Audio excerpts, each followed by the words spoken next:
Welcome to my YouTube channel, Richard Naval TV. Bible stories, subscribe, like, and share. Thank you. Ang pagtakas Mateo Kapitulo 2, versikulo 13 to 15. Narinig niyo na ba ang kwento kung paano naging refugee ang batang si Jesus? Pagkatapos bisitahin ng mga mago, nagpakita ang isang anghel kay Jose sa panaginip, ang babala. Tumakas kayo! Dalhin mo ang bata at ang kanyang ina sa Ehipto dahil gustong ipapatay ni Haring Herodes ang sanggol. Kahit delikado at mahirap ang paglalakbay, hindi nagdalawang isip si Jose. Sumunod siya agad.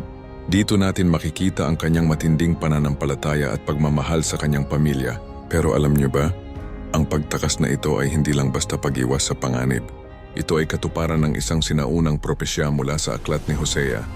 Mula sa Ehipto ay tinawag ko ang aking anak.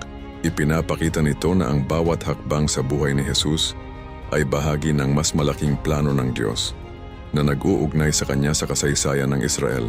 Nang mamatay na si Herodes, muling nagpakita ang anghel kay Jose. Ligtas nang bumalik, kaya bumalik sila sa Israel.